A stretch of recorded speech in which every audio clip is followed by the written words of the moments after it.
Good morning, or I guess good afternoon, everybody. My name is Bonnie Harris, and I'd like to welcome you to Integrate Online, presented by the West Virginia University Reed College of Media, which offers renowned online master's degree programs in marketing communications.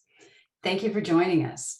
Today, we'll be discussing the vitals of healthcare communication with Maggi Barton, Christy Hansen-Anka, and Laura Shea.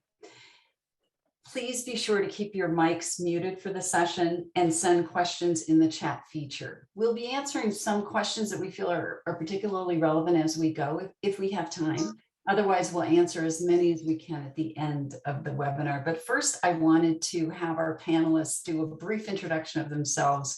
And maybe we could start with Laura, if you wouldn't mind kicking us off. Sure, thank you. Good morning from the West Coast. Good afternoon to everyone else.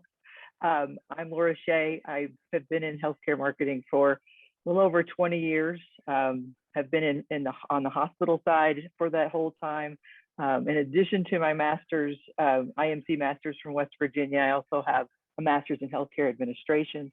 And I'm also a fellow of the American College of Healthcare Executives. So I've kind of immersed myself in healthcare for the vast majority of my career. And it's been a great experience to be able to watch it evolve through what's available to us from technology to spreading our message much more broadly in a much easier way. So I'm thrilled to be here, glad to be connecting with everyone. Thank you so much, Christy. Yeah, hi, I'm Christy Hansen-Anka, and I am a healthcare marketing consultant. Like Laura, I've been in healthcare marketing for over 20 years, and I really focus on digital strategy. Let's see, I am a graduate of the IMC program, and I also teach in the program. So I am well versed into WVU and into healthcare marketing, and it's a great field. I feel like I'm making a difference every day and helping clients. And just for context, I'm more on the agency consulting side, so I'm working directly with manufacturers of medical device equipment or pharmaceutical companies, and helping them to create plans, launch products, and those types of things. That's me. Thanks. Maggie? Hi there, my name is Maggi Barton. I'm currently the Deputy Press Secretary for the Pennsylvania Department of Health. I am an IMC graduate from spring 2019. Back then, my maiden name was Maggie Mimo, so hopefully joining some other peers. It's certainly a pleasure to be alongside of two former professors, Professor Harris and Hansen, that I've had in my time in the program. So it's nice to see you all and be here today. I certainly come along from a team that we work certainly in a collaborative fashion. I primarily work on traditional PR. And of course, we have a team who works in digital marketing and social media, and we kind of all work together to create that layered approach in informing and educating Pennsylvanians, especially during what we all know of, the COVID pandemic. So it's certainly a pleasure to be here today. Thank you, Maggie. You really are in the thick of it, I think. So we're happy to have you and our other two panelists. And just so everyone knows, my name is Bonnie Harris. I'm the founder of Wax Marketing. It's an integrated marketing communications agency based in St. Paul, Minnesota. I'm also a proud graduate of the IMC program and currently teaching in the IMC program right now this term too. So it's great to see a former student here and the rest of my peers and colleagues. So we're going to kick this off with our first question, which is, as we all know, communications is always important in healthcare at any time, but what's the biggest reason it's really vital today to do it right? And I'm going to start with Maggie. From my perspective, I certainly think it's the public health education. By educating people on things like Alzheimer's, breast cancer, any types of cancer, men's, women's health, particular social determinants of health, you can prevent possible diseases and infections and provide early detection for those, which can certainly work with our private entities that could lower healthcare costs and et cetera. And it can certainly just help keep people on their toes and able to be educated and aware of what they should be looking for. Some people don't know. Oftentimes those are things you're not learning every day and you're forthcoming up in school. So, and not everyone always has the background of education from a health standpoint. So I think that it's most important from the education side of things. That's a great point. I mean, we're actually saving lives when we do this in healthcare, right? I don't know, Christy, what's your most compelling note on this question? Yeah, so to me, it's the way over the past maybe 10 years that we've changed in how we treat disease. So things are becoming much more personalized and nuanced and niched. And so we're not just treating breast cancer, we're treating a very specific type of breast cancer with specific genetic markers that's going to be different for different people. So communicating the benefits of some product or the benefits of a procedure or the benefits of all these new standard of care products that are kind of coming out. We like to say, you know, there's a standard of care, but it's not for everybody. And so there's just these different little things that we pick up with new products that we get exposed to that we have to market, that it's going to work for a very small population, but then finding those people and really engaging and having those conversations, I think that's what's really exciting. And, you know, helping people feel like they're not alone. That's another really powerful part of what I do. That's such a great point. I just finished a campaign for a very specific way of using electrical fields to treat cancer. And you're right, it was to a very small audience, so those niche audiences. Laura, what have you got to say? I think in addition, what I'm seeing from the hospital side especially is needing a single source or a very reliable source of health information. There's so many sources of misinformation that we as hospitals or healthcare organizations have to be that real trusted partner, so that I know I can go to my hospital's website or WebMD or the Mayo Clinic or Cleveland Clinic and know that the information that I'm going to find is going to be the most accurate to be able to make the decisions that I need to about my health, so that I'm not hearing all of the chatter in social media that really can distort some really important health issues. And COVID, of course, being the biggest one at top of mind of everybody. Unfortunately, we really wish it would go away, but we're here to face it. So I really think that having a single source or a reliable source for people to really turn to. It could be local government. It just everybody, anybody that's in charge of taking care of people's health need to have that coordinated, same stance and unbiased to be able so people can really make an informed decision. Boy, that is such a great point to talk about misinformation. I mean, I work a lot in the vaccine campaigns here in the state of Minnesota and with public health, and convincing people that they are the right source to go to is another big part of, I think, the importance of communications today is being credible and just as you say. I'm going to throw the next question out to the panel to see who feels the most anxious to answer it, because obviously in healthcare communications, we've had so many challenges since the beginning of the pandemic that I mean, I can probably speak for you guys and for myself that I've been working a lot.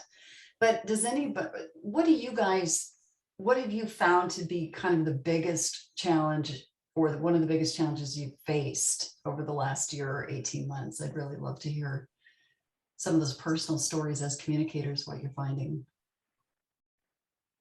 I'll jump in. I am actually almost a year into a new position at a new hospital in a brand new community. So coming in and trying to determine, where they're seeking their information.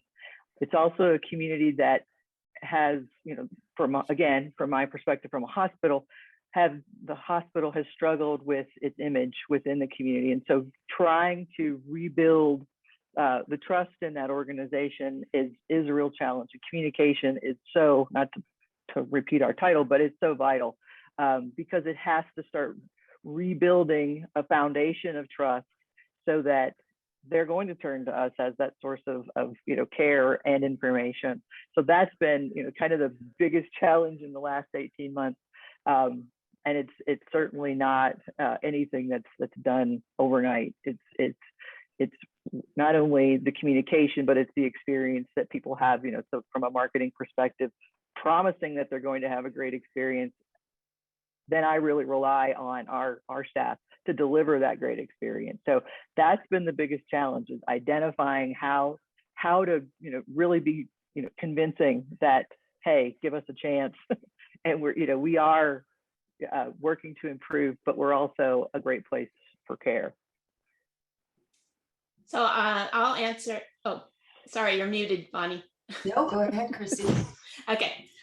So for me, professionally, I will say that at the beginning, elective procedures were not allowed anymore. So a lot of my clients that were doing those or promoting those, kind of reduced their budget. But what we saw on the other side is the ones that, were more critical procedures actually increased. And the way they increased was they went everything digital. So there was a focus, and Laura, this, a switch to low touch care in the hospitals and in the practices.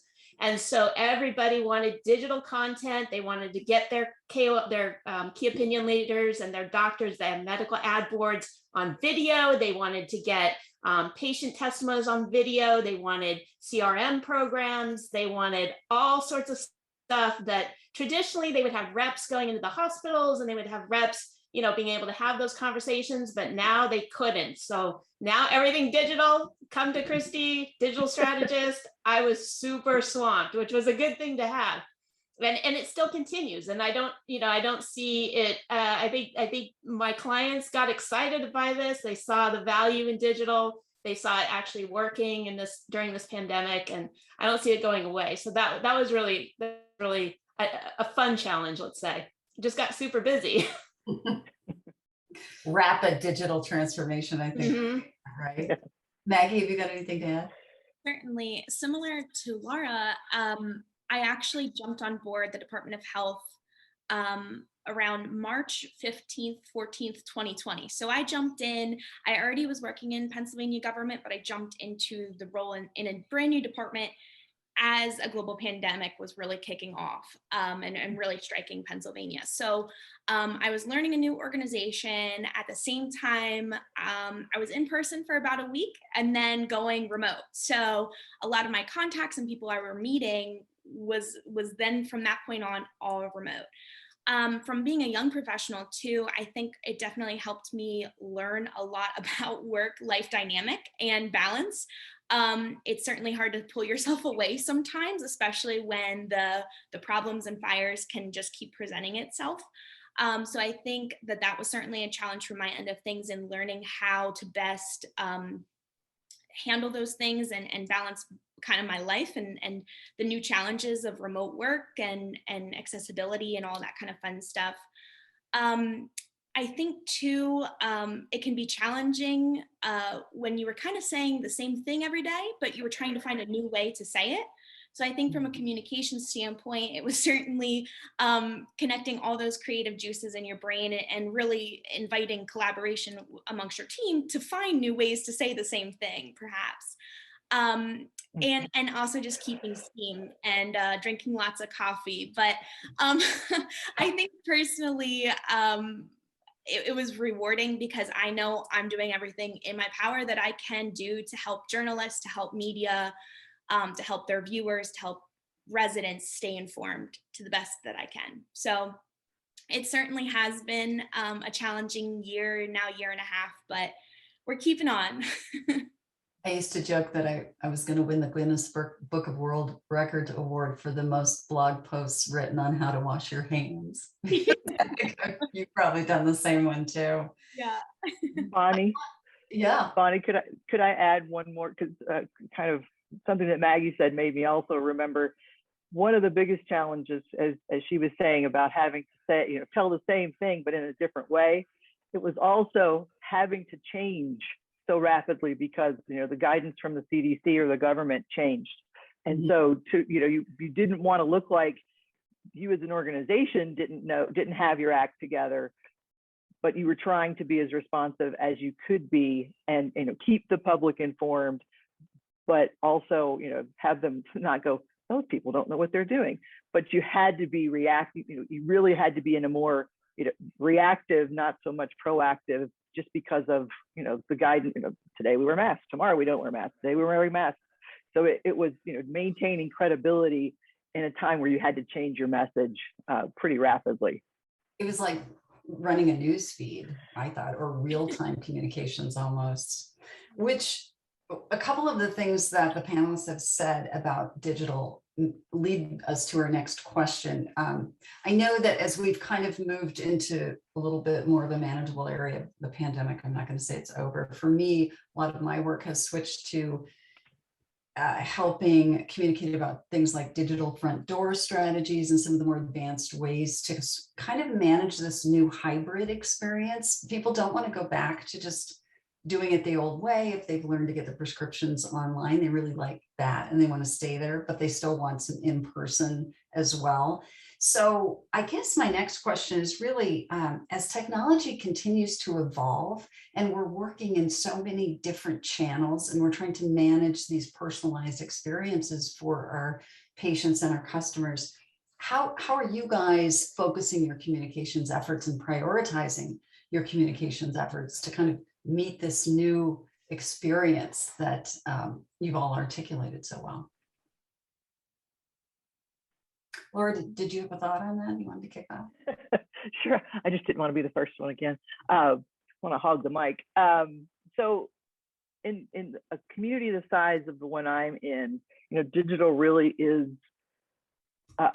you have to rely on it because, there's not a daily newspaper, there's some local radio, there's not a local television feed. The closest feed is over 2 hours away.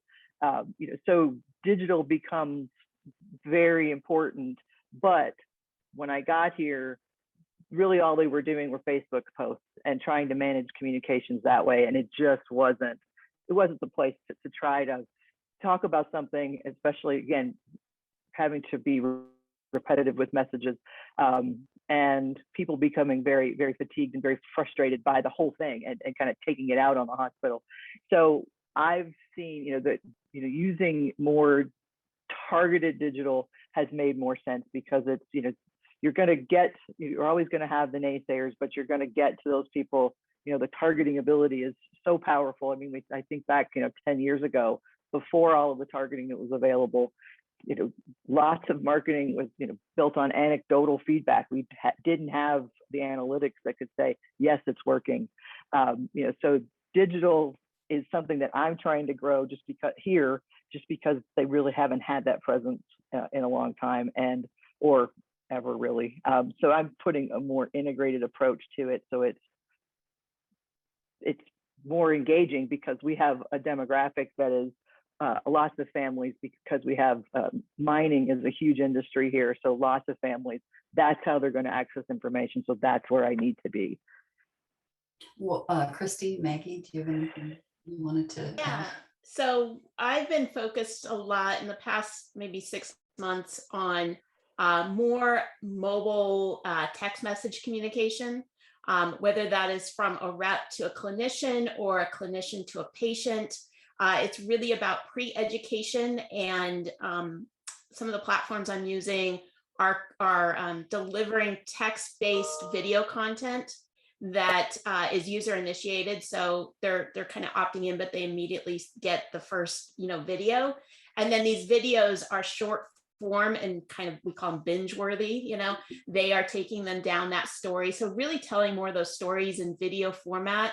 Video has been huge. Video and podcasts have been huge this past year with my clients. And so taking that same mindset, but in a way that can be delivered, because as we know, emails are sometimes, have a very low open rate, but text messages still have a high rate of opening and actually consuming the content. So that's what we've been focusing on. And I think that sort of pre-education prior to going in for your appointment, because your appointment time is so limited, or pre-education before a rep talks to a clinician about a product or a therapy, I think is so key to being able to have that person informed before they have to make a decision on care. Maggie, anything to add? Certainly. So text messaging, like Christy mentioned, is something that our departments utilized in terms of getting folks to get their second dose, getting fully vaccinated in the COVID campaign. So that was certainly a different avenue that we really hadn't explored previously. Another thing that technology has presented us with is great ways to showcase data. So we've been able to use dashboards as a huge resource for people because, of course, in the interest of government, we want to be transparent and, provide the impact on communities throughout the Commonwealth and dial it down as much as we can. So I think from an education standpoint, again, we've been able to deliver lots of data. In fact, we even launched an app on your phone last year, which had a whole new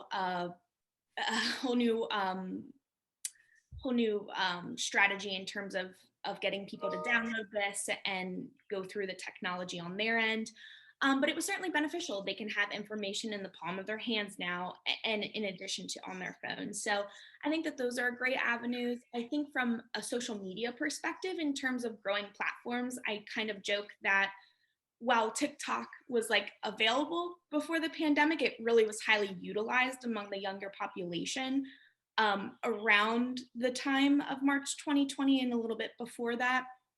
And I joke that I saw that they have now 1 billion users as of this week. And while this isn't a platform that we currently utilize, and it may be, potentially in the future, but we've kind of stuck to our guns and used the platforms that we already had available and that we already had that direct audience so that people can know this is how you're going to feed this information. So we've stuck to our guns in terms of Facebook and Twitter and, our website and so forth. But just kind of putting that out there that social media platforms are certainly changing as well. So we're keeping a pulse on that, but certainly not diving in because we know that once you jump onto a new platform, then you're going to have to create all the own media for that. And that can be sometimes challenging on top of everything else. So just kind of marrying those topics together.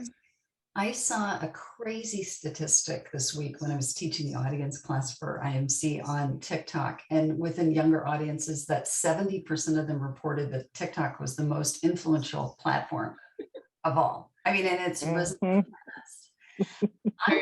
I'm gonna ask, we have a question in the chat and it's a kind of a broad one. So I'm gonna ask each of the panelists to kind of give this person their best sort of 1 or 2 lines of advice on how to do this, because as I said, it's broad, and I'll start it out, so I'm not giving you too hard of a challenge here. But Rebecca Wade had a chat question that says, introducing a new department of home infusion pharmacy service via hospital specialty pharmacy to a community that has previously been saturated with third-party companies.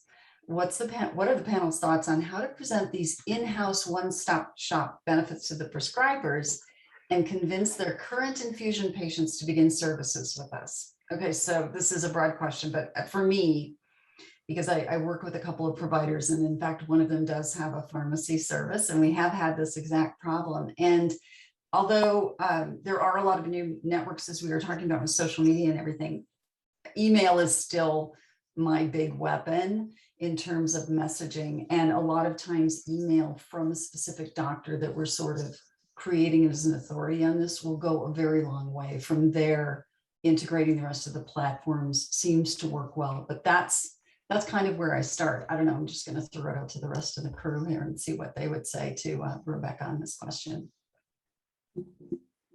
Yeah, I think this is a common problem, right? It's changing that perceived standard of care. Like, this is what I usually do.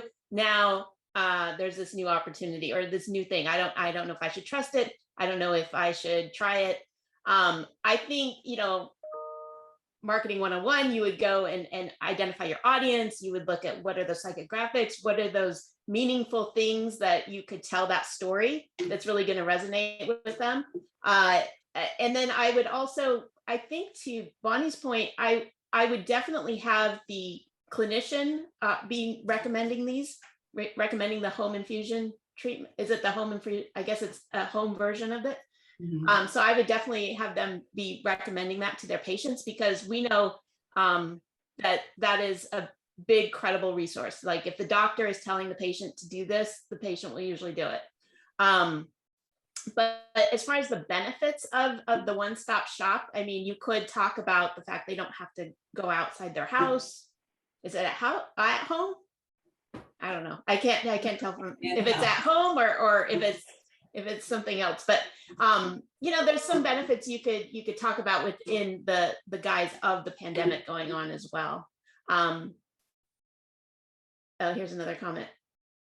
Yeah, Rebecca's saying that texting, although chosen by the patient, is not effective for those in the workforce. I thought that's a great point on that too. Laura, were you about to do something or? No, I agree with Christy that getting the physician out front as that, everybody believes their doctor, sometimes maybe they shouldn't, but that's you certainly can take advantage of the trust that people place in their provider to help them make a decision. So if the doctor says it's good, then I should be good. Some go blindly and just go, okay, doctor said good, I'm going. But also, then coupling that with a patient testimonial on top of, you don't have to leave your house, all of, kind of that trifecta of, it's quality, it's close to home, it's convenient to you. That would, go a long way. And again, also to Christy's point about identifying your market and finding those people. I know we use predictive modeling for patient acquisition, to where we can, with some level of certainty, use a tool that will find people with very specific health states or disease states and target them specifically to get that message into the right hands. Instead of hoping you're hitting the 10 people within 100, you're going straight to the 10 people. So analytics and knowing that audience is going to help you get the message across much more quickly. And Laura, that was like the best segue to the next question that I could ever have asked for. And Maggie, I'm going to ask if you have any recommendations for Rebecca, but at the same time, because we're all talking about kind of tools and what's working, can you address anything you want to comment on Rebecca's question, but also kind of lead us into your answer on the tools that are really helping you reach your audiences with the right messaging? Certainly. So Rebecca, I'd say in your case too, like finding, if it's already saturated in one way, find out how your product or service is different than others, so that you understand how you can differentiate yourself. And I think, along with what Laura and Christy had mentioned, and in general, I think partnerships and working with community organizations and your physicians in this instance is certainly beneficial. So in order to reach a lot of the populations, I think working with local trusted organizations, community organizations that people are already going to and already have as a credible resource are extremely important in delivering your information, but also just working together. I think that that's ultimately the best tool that you can use, especially when you're working to reach that targeted population as well. Any specific tools that your department is using in general outside of this question that seem to be working well for you guys? Certainly. So kind of piggybacking off that too, kind of establishing a speakers bureau that you could essentially have or suggest others to have in contact if they're looking to understand what's better going on in their grounds. We can have kind of a speakers bureau that we can pull from. I think too, visiting those local communities and actually addressing them head on helps show that we are making that effort.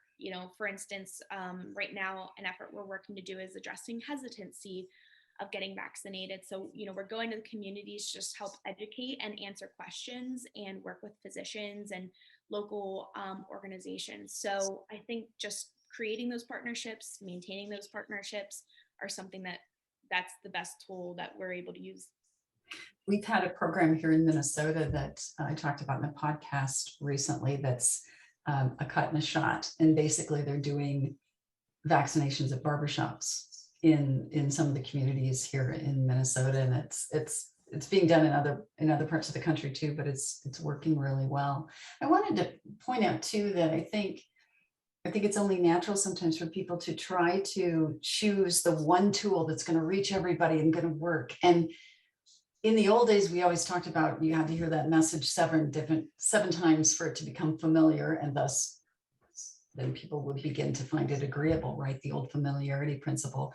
And I think today with audiences, and particularly as we're trying to reach much more niche audiences, it's really finding not just pulsing it 7 times in the same place, but maybe finding 7 different ways so they could see it in a lot of different places.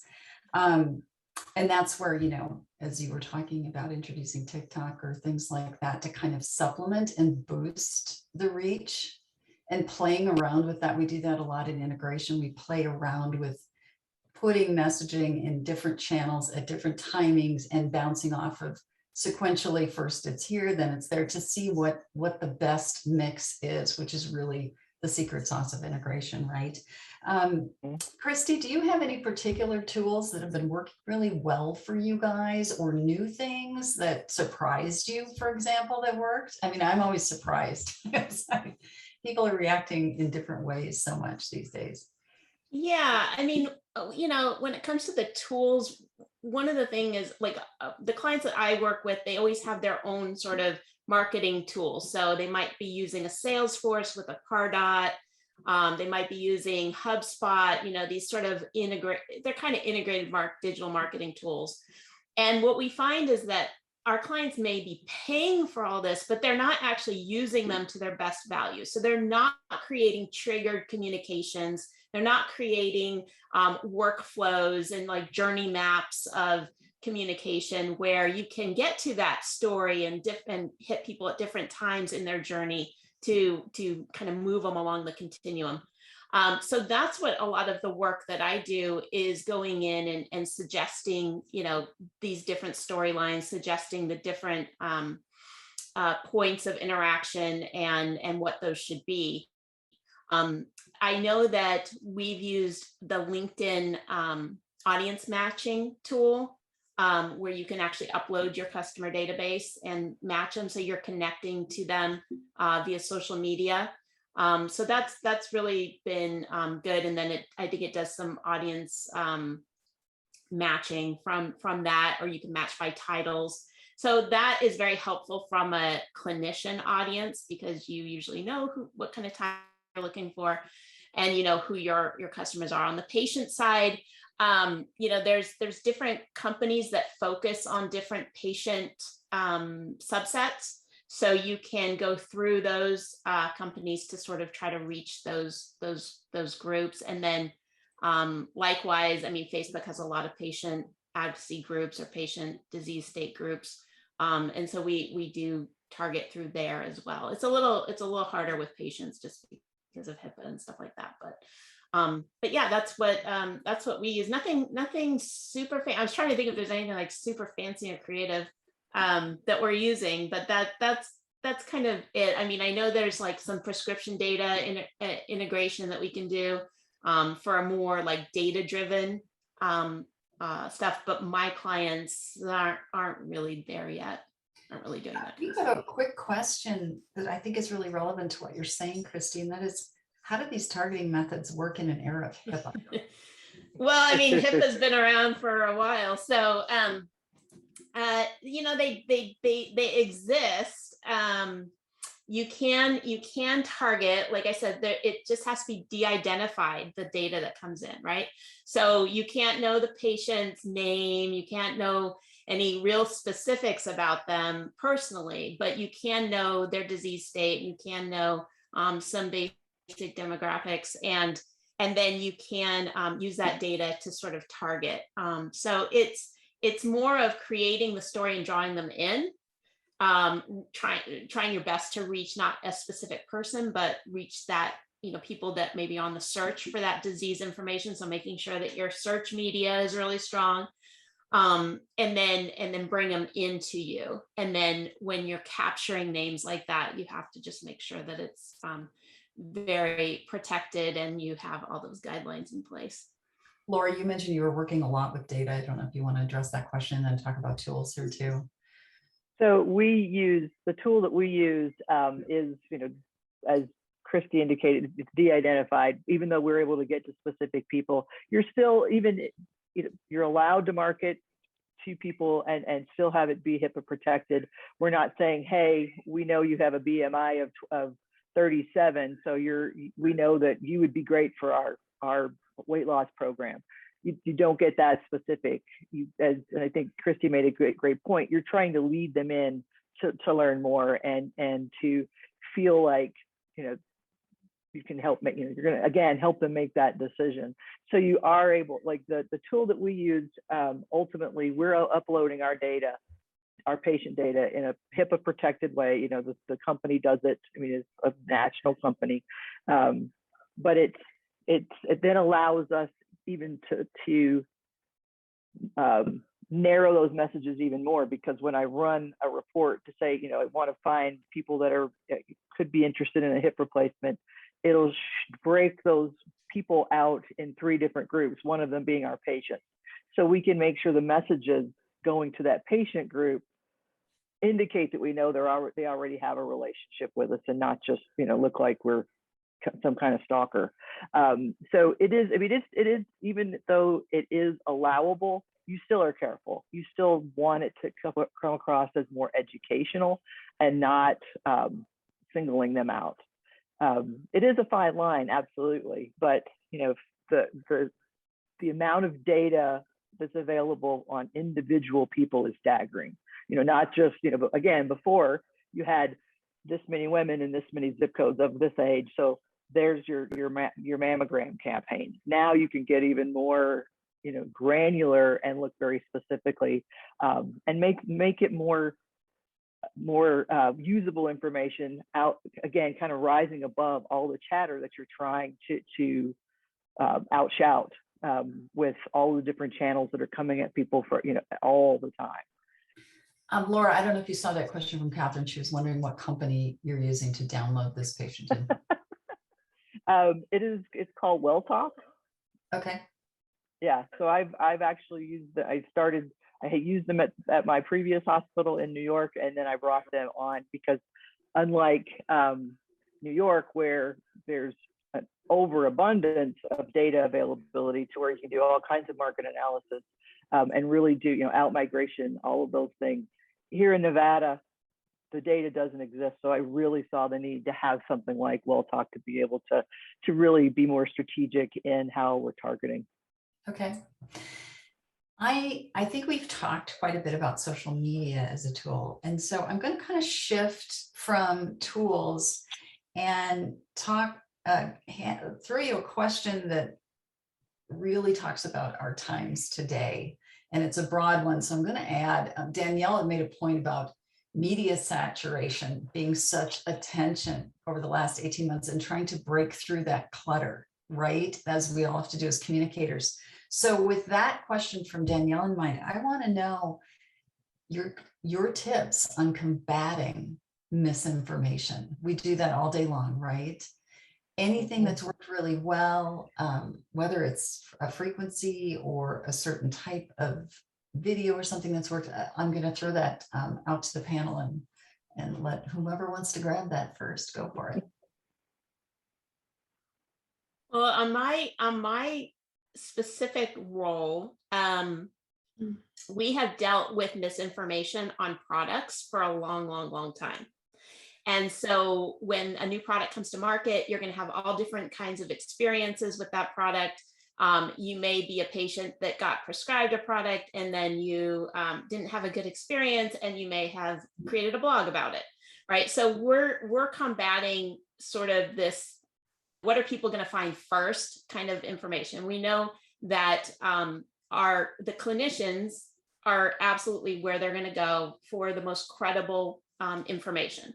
So making sure that the doctors and practices and hospitals have correct product information on their website is one of the things that we've actually been involved in doing. So creating packages of website content, the right photos, almost like a digital press release, but with content that's written towards that patient audience that the hospital or practice can pick up can change what they need to, but can actually just then implement it onto their website so that they have that credible resource of information. That's one thing that we've been doing that's a very tactical thing, but that's kind of what we do. And then beyond that, it's like Maggie was saying, like build up those advisory boards, those speakers, make sure the speakers are all saying the same thing, make sure that they're active. We try to get speakers that actually do have active social media so that they are helping to spread the credible word.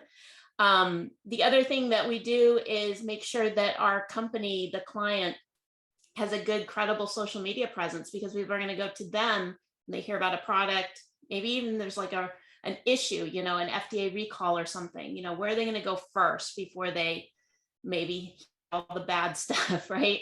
Go to the product, go to the client social media, and if that's built up and it's working and it's a well-oiled machine, that's going to be a great resource for people. So we've been dealing with that for a lot. I'm sure you guys, Laura and Maggie, are dealing maybe with other more current issues, but that's what we do. We certainly have been working to provide that layered approach like I talked about earlier. So we kind of view our website as the ultimate, own media powerhouse that we can supply, put information out there, create fact sheets, create wealth of information, while also providing like a consistent social media perspective so that people can know to look out there if there's new emerging trends and, going through approvals, vice versa. People kind of anticipate these consistent strategies and can always look for us for information. So we continue to keep on having the most up-to-date information available and provide as much data as we have available for whatever topic they may be looking outside of COVID. And in addition to that, making sure that our credible resources are out there in the public, whether that's providing press conferences more often so that media can also address any questions and, understand issues in real time. So making those spokespersons available throughout those things. So I would just say consistency on social media, in having that own media resource on our website updated. I know it can be a powerhouse to really have all that information out there and keeping it updated, but we found that that's certainly helpful from, our public health approach. Laura, when you answer, Kevin was also wondering for Maggie and Laura too.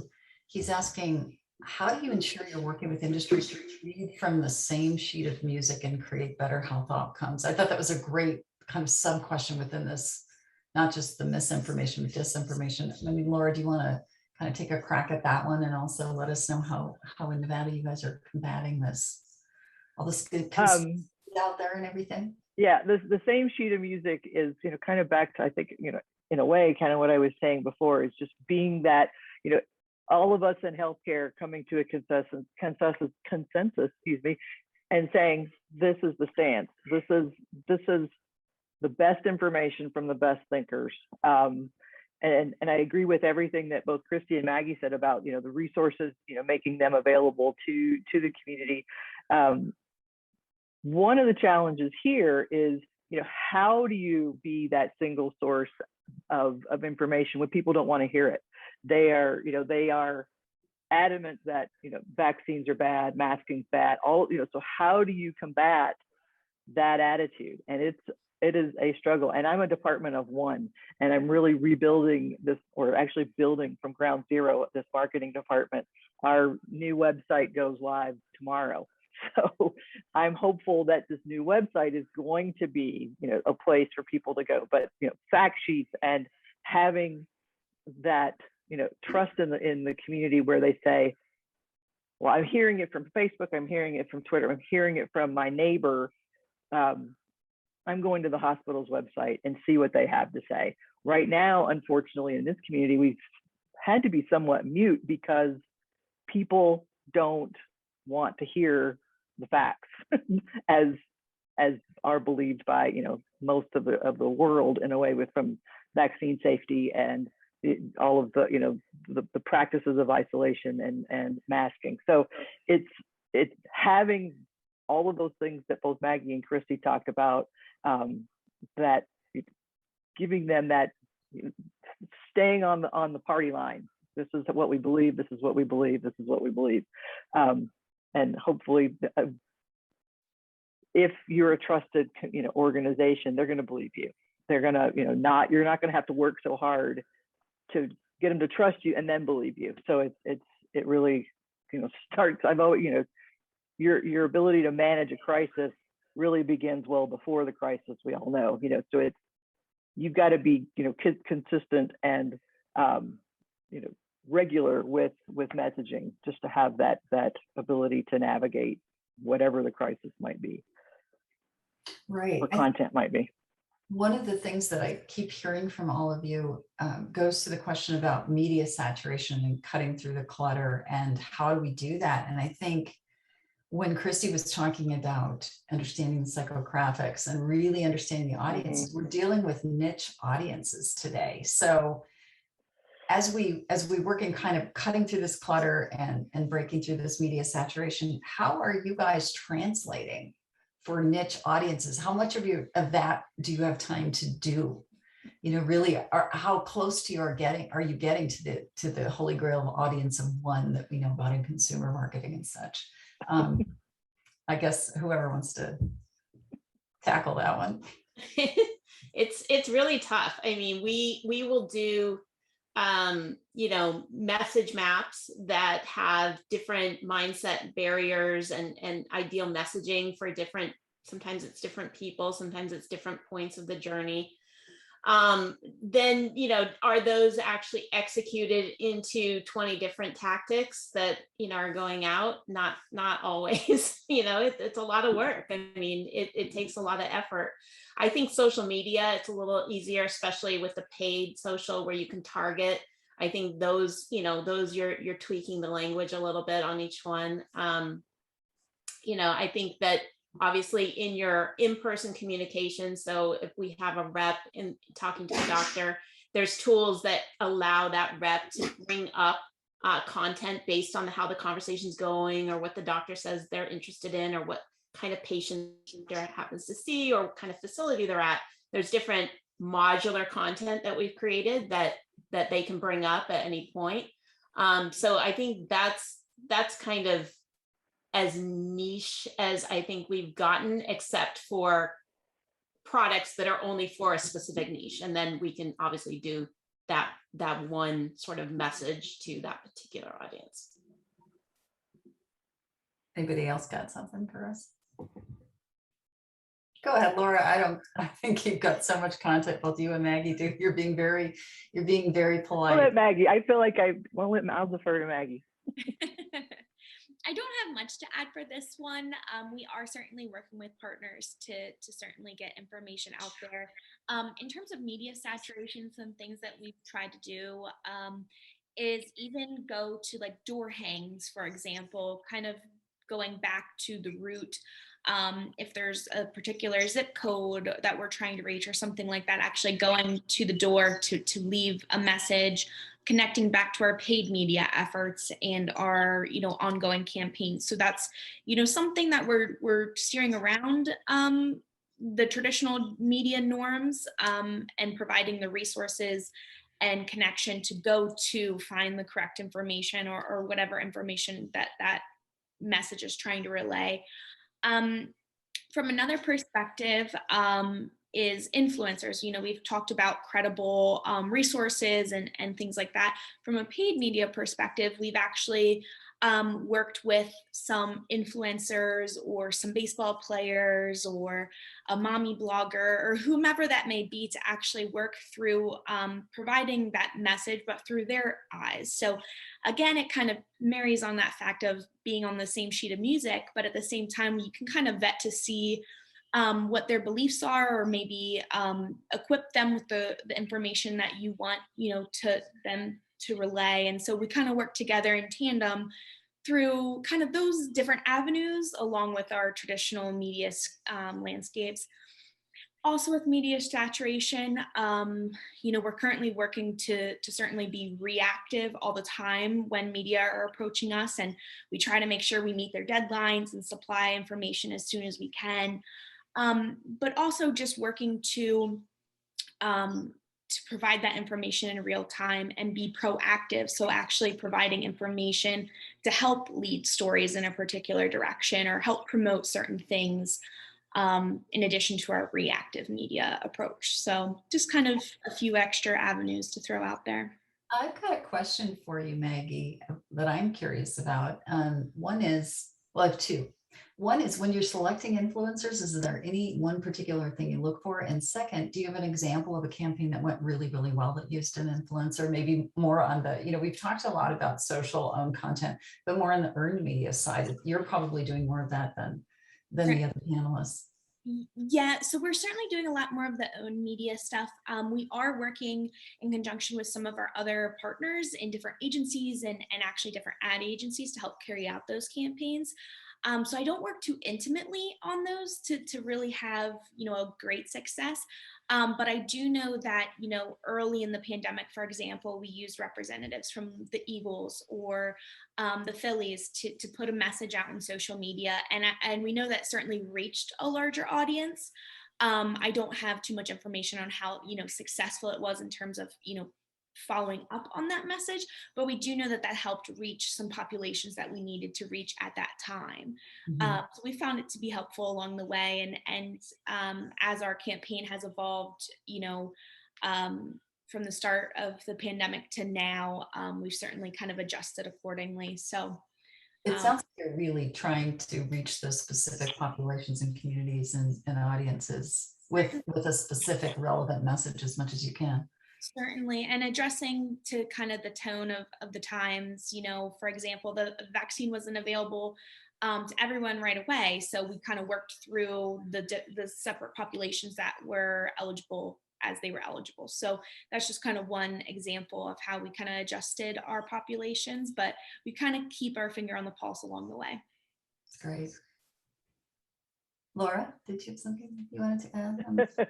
Well, it's the challenge here is, and I don't think it's completely unusual, just because we don't have the benefit of a large metropolitan area to be able to find those real influencers.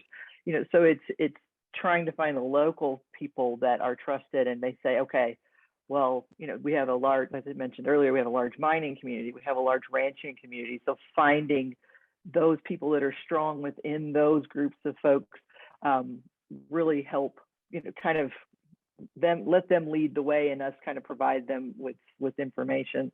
One of the things I try to do with, and it's a challenge, especially being in a new community, is using real people in our communications, especially images.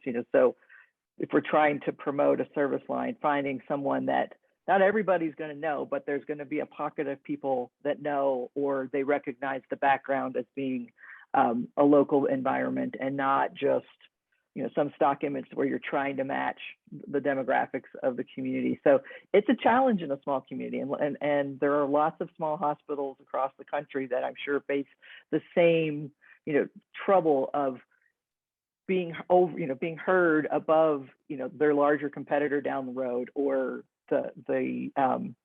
or just being seen as, oh, they're small, so bigger is better.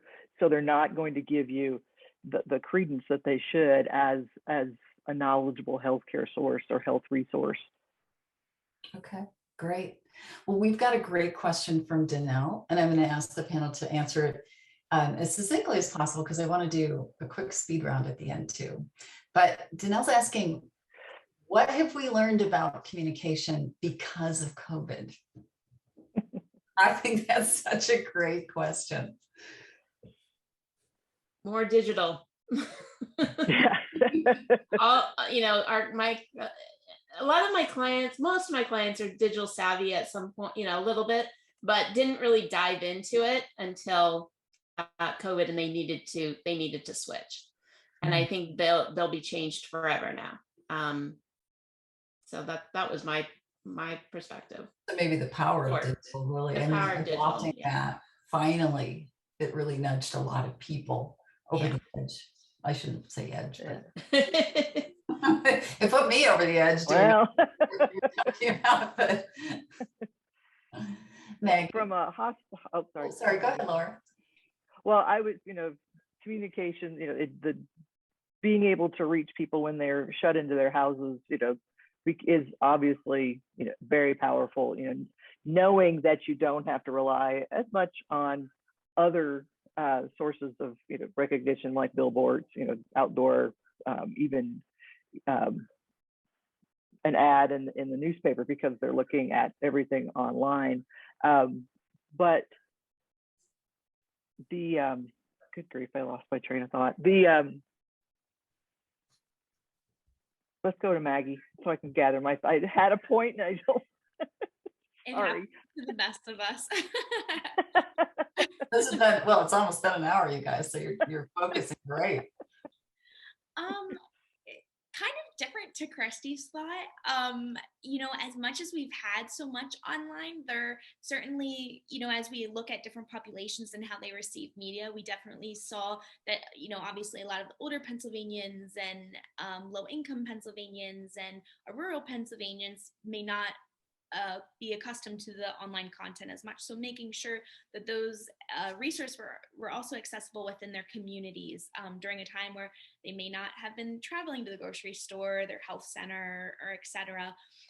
So kind of getting that message out through traditional forms in addition to all our digital forms. So kind of just managing our content and how we're putting it out there to get to kind of all audiences. We couldn't just issue one press release and imagine that to go the length that we wanted it to. So marrying all those layered approaches.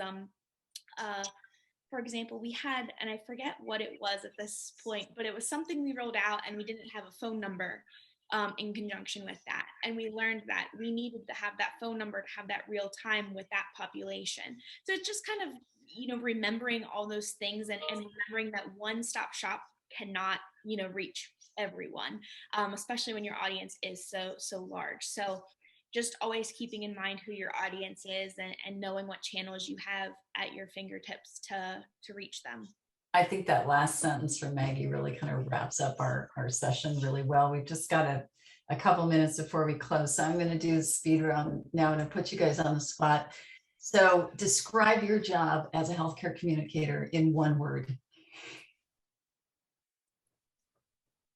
You can say what it is today too. One word. I would just say dynamic. Okay, that's a really good one. That's the one I was going to come up to. Frenetic. There's the honesty from Laura that we've heard. Maggie. That's a tough one. I would certainly say reliable or consistent throughout, this COVID journey. But in addition, before that, just being that reliable resource for folks that they can come, they can be educated on, for media, for people, just being reliable, consistent, one and the same. Okay. We'll go with reliable is the one. I'm just going to throw mine out because I think in listening to all of you today, I think our jobs have exponentially become more purposeful with COVID. And I want to say thanks to all the communicators on the call today, because I know how hard you've all been working and how much you've contributed to trying to get to the other side of this issue today, and how you continue to do that. So thank you to everyone for joining us, and a special thanks to our panelists who were just great today, Maggi Barton, Christy Hansen-Anka, and Laura Shea. Be sure to visit integrate.wvu.edu for upcoming sessions, recordings of previous episodes, and to subscribe to receive updates. Also, be sure to check out the one-time IMC Healthcare Communications cohort for spring 2022, and that's at go.wvu.edu/IMC Healthcare. And I'm going to type that in the chat as I leave, just as we close out. So thanks, everybody. Have a great rest of your day. And I learned a lot. Bye-bye. Thanks for joining. Bye. Thank you. Thank you.